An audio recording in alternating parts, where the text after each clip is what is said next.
ইন্নাল হামদুলিল্লাহ ওয়াসসালাতু ওয়াসসালামু আলা রাসূলিল্লাহ ওয়া আলা আলিহি ওয়া সাহবিহি আজমাইন, আম্মা বাদ। আচ্ছা, আমি একটি বিষয় নিয়ে কথা বলতে চাচ্ছি, সেটা হলো secular hypocrisy O double standard. এই বিষয়টি নিয়ে কেন কথা বলবো তা বিস্তারিত আমি বলছি।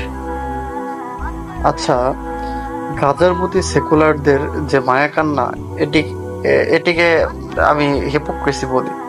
এরা এই দেশকে আমেরিকার অবস্থানে নিয়ে যেতে চায়। ইডিওলজিক্যালি, ফিলোসফিক্যালি পাশ্চাত্যের অবস্থানকে তারা দৃঢ়ভাবে বিশ্বাস করে এবং এটি প্রতিষ্ঠার জন্য যা করা লাগে তারা তাই করে।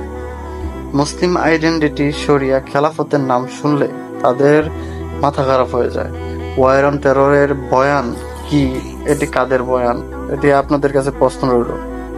এই আমেরিকা সরাসরি ইসরায়েলকে সহায়তা করছে অস্ত্র দিয়ে, অর্থ দিয়ে, অথচ আমেরিকার বিরুদ্ধে সেকুলারদের মুখ থেকে কোনো কথা কি শোনা যায়?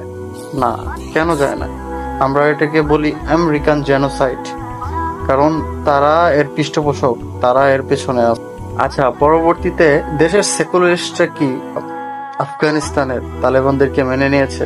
নেয়নি কেন? বরং শোনা যায় তারা এখনো উগ্রবাদী, মৌলবাদী। তালিবরা কেন উগ্রবাদী, মৌলবাদী?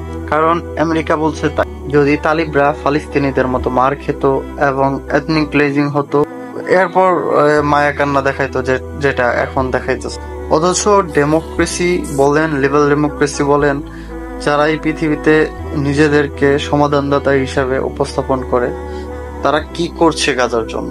চিন্তা করতে শিখুন, বুঝতে শিখুন। আমাদের দেশে এটি আপনাদের কাছে প্রশ্ন রইল। আপনারা এই সেকুলারদের হিপোক্রেসি, ডাবল স্ট্যান্ডার্ড, এটা তাদের এখন প্রকাশ্য, এটা প্রকাশ্য।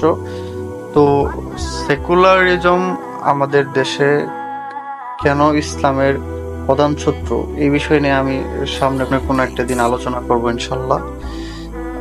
আল্লাহ তাআলা আমাদের সকলকে বোঝার তৌফিক দান করুন। ওয়া আখির দাওয়ানা আনিল হামদুলিল্লাহ।